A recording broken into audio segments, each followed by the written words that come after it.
Hello po sa inyong lahat. Ito ang ating fresh from the oven purple custard chiffon cake. Hindi po siya chocolate cake. Sa ilaw lang siguro kaya siya medyo dark. So, natutuwa po tayo kasi kumbaga yung ating ginagawang cake ay nairerekomenda sa ating mga kakilala dito sa ating lugar. At itong cake na ito ay ating ireregalo sa anak ng ating kababayan or kaibigan. At syempre, privilege mo yun na mairekomenda ang iyong mga niluluto. Diba? Dahil ibig sabihin, nagustuhan nila yung lasa ng yung ginawa. So, I'm so happy. So happy for this. At ito na nga, tuwan-tuwa ako dahil another perfect baking na naman yung ating ginawa. So, ayan. Perfect talaga siya. Kaya tuwan-tuwa na naman ang ating kusinera.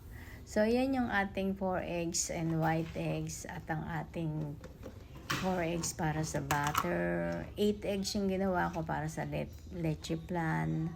At makikita nyo na lang, yung white eggs na yun ay para, kumbaga, itatabi ko na lang yun para sa susunod na lulutuin. Kasi 4 lang yung white eggs na kailangan ko dito sa recipe na to. At dito tayo ay nagpapa-arnibal na ng ating pang leche plan.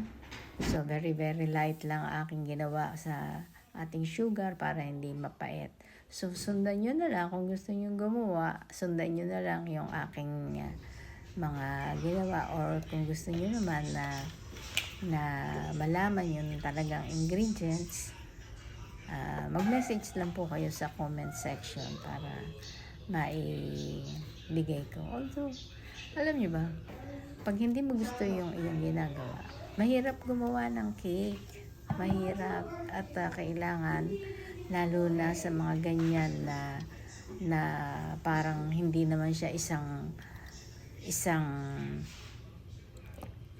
ingredients lang na diretso mo lang siyang gagawin. Kumbaga, may leche plan, tapos may butter ka na kailangan gawin. So, kailangan nakafocus ka dito sa iyong ginagawa. Dahil baka mamaya, ikaw ay magkamali-mali na minsan ay naranasan ko na sayang ang ingredients. So, yun yung ating iniiwasan. Kaya hanggat maaari, focus talaga sa paggawa at laging titignan yung kodigo kung tama ba yung mga inilalagay, yung mga pinagsasama-sama. So, dahil nag-enjoy naman ako dito sa aking ginagawa, kahit medyo komplikado, okay lang sa akin. Dito ako mas na-challenge pagka sa mga ganyan na kailangan mong mag-focus. Dahil wala akong cake flour, gumamit ako ng all-purpose flour at nilagyan ko ng 2 tablespoon na cornstarch yung aking ilagay sa 1 cup na all-purpose flour para makagawa ako ng cake flour. So, itong aking mga ginagawa ay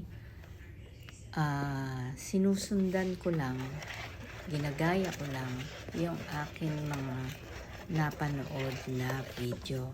So, lahat ng aking mga niluluto o ginagawa, yan ay natutunan ko lang din doon sa mga pinapanood kong video or tinitignan ko sa Google kung tama ba yung mga ingredients. Siyempre, pipiliin mo yung alam mong tama. Kasi pag marunong kang magluto, alam mo yung tama o mali, alam mo yung maraming masyado asukal.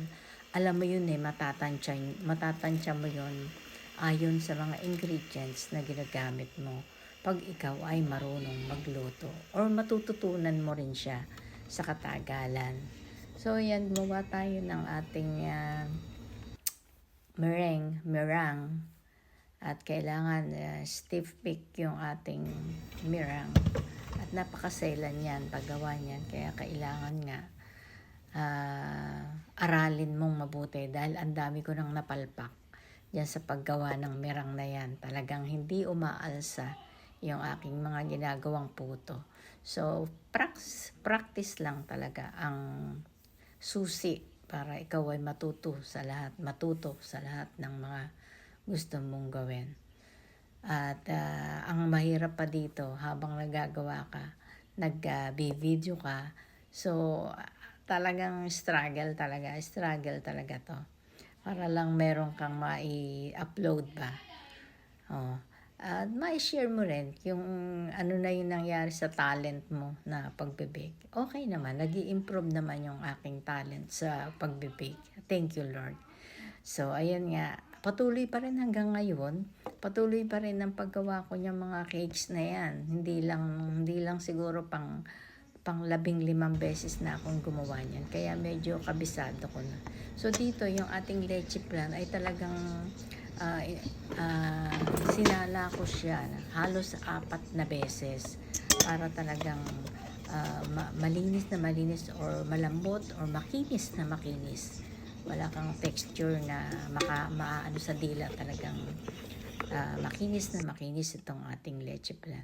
So yan yung pang-4 na sala, yung final na diretso na dun sa ating paglulutuan.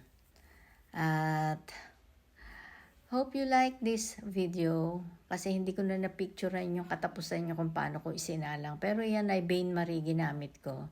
350 Fahrenheit yung ginamit natin sa oven sa loob ng 30 minutes.